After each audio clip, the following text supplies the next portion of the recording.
yun? Nung moment na yun? Kasi parang nanigas ka eh. Parang alam mo yun, parang naging manikin ka. Hindi, kasi ako naman, di ba for the longest time, parang 7 weeks yun eh. Ay, bilang mo. 7 weeks tayong puro ano lang, on-screen. Split screen. Dub smash, on-screen kiss, puro ganun. Pero parang yung first time na nakita kita, may gulat siya eh. May gulat. Na mixed emotions na ang Oo, saya, mahalata nga na sa'yo. nakakakaba, na nakakakilig. Na nakakakilig.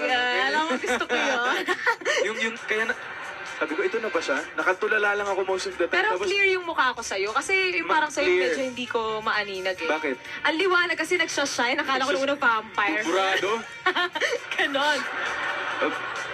Pero si Lola talaga, nakita ko naman kasi yung purpose kung bakit nangyari yun. Actually. Kasi, di ba, prior to that, kinausap niya tayo eh.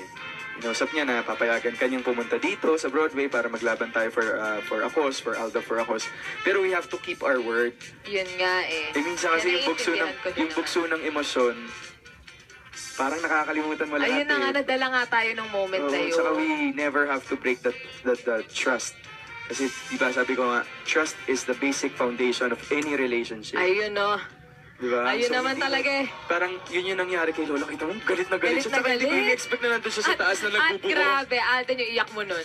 Crayola si Bay. Actually, Crayola si Bay. Bakit nga? Kasi parang, ewan ko, siguro yung moment na yun, sabi ko, ito na yun, nakita na kami, Tapos biglang, boom!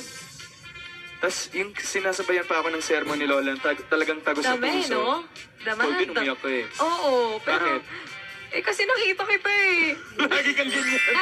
Hindi, pero yun nga, kasi na-feel ko rin yung sinabi ni Lola. Diba, na parang... Oo, na sinuway nga natin. Pero iba talaga yung feeling nung nakita. Iba. Masaya. Masaya. Masaya. Hindi mo ba nakita? Nung nakita kita, ano ka ba yung luha ko? Umatras kaya? Kinakabahan kasi ako. Alam mo, mixed Umatras kaya? emotions. As in. Emotions? Emotions. Mixed emotions. Sige, i-hold mo na lang yung mixed emotions mo dahil marami pa tayong babalikan. Tama. At ang kasunod nun, ako, excited naman ang nangyari kahit, di ba? Nagkapaksakan ng plywood. At ayun, abangan nyo na nga ang susunod na nangyari after nung plywood eksena na yan. Ito na ba yung nakidnap ka? Ito na. Hindi ako nagpalit ng damit for 5 days. Ang kate, in fairness, Yan, ito yung Aldab, the abduction, no? The abduction. Naku, abangan nyo yan sa pagbabalik ng Bulaga!